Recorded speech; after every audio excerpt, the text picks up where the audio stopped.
Hey there! Unfortunately, I lied in the previous video.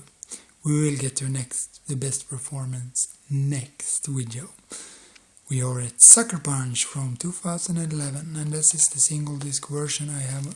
This is also like European release, just like the Uninvited. I have owned the American version, it's region free, the same thing with the Uninvited. And this is the single disc version. And this is, once again, it's a rip-off of the Uninvited. It's about a girl that is psychologically unstable, and I will give away the entire movie. She has murdered her mother and sister, apparently, and her entire family earlier. And she lives with a priest that apparently molests her because she ain't a virgin anymore when she take her to the insane asylum. That was not how you pronounce that. I know that. But Zack Snyder is one of these guys. I kind of looked it up. He's mostly famous like for directing Guns N' Roses videos and shit like that in the early 80s. He's like close to 50, and nothing wrong with that, but yeah, and that's exactly what he should have stick to, do music videos. I can't stand any of his movies. Some are better, some are much worse. But he kind of takes other people's work and ruins it. And what was he thinking? Like, yeah, I can write a movie and I will direct it. And apparently that's what he did here. And he fails because he steals from every other idea like The Matrix. And it's so funny when he talks like bullshit if you have the extended cut.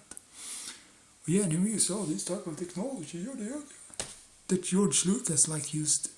What is it like now? 7 years ago on Star Wars? He's like pretending like he's doing something new and different when other people have done it before him so much better. And the scenes are awfully edited together. You can tell when it's the real Emily, CGI stunt Emily. Yes, it looks beautiful cut, but... And they kind of wanted to sell this movie as a sex movie, like with tits and ass. Like, what tits and ass? Most guys hate this movie to a lot of things. This is a movie about 5 strippers that are insane, and they work as prostitute that has bordello apparently in their mind.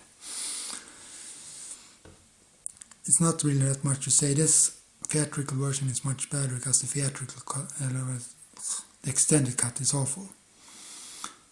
At the end of that movie she agrees to get raped and become a whore even though she doesn't want to. Because the dialogue is, they expect us to screw, apparently you can say sleep with each other or something, I don't know. But I'm not gonna force myself upon you, but it is going to happen. Yeah, he's basically saying one thing first and then he's ending it, yeah, I'm gonna rape you anyway if you don't go along with this.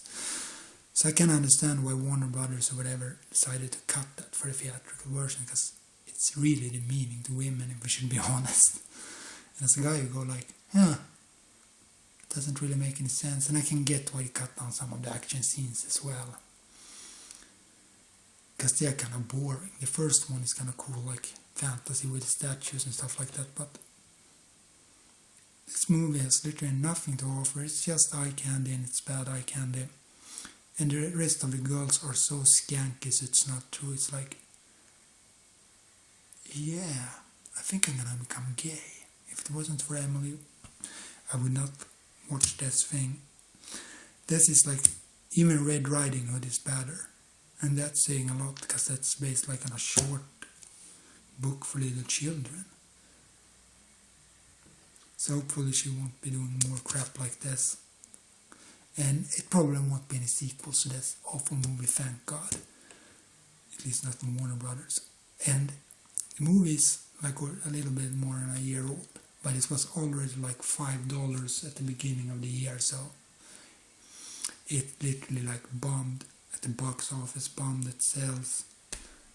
Unfortunately, when it started to go down to $5, it started to sell. So we don't want to see any more of this crap. And to those of you who like it, I don't get it, but keep watching it. Maybe it is for any younger audience or someone who doesn't know how to act or do movies, because when you do that like me, this is a slap in the face and you just go, who greenlighted this piece of shit? It's not that you could have made a better movie. I know it's like a low budget as hell. Literally only did it for next to nothing. Bye.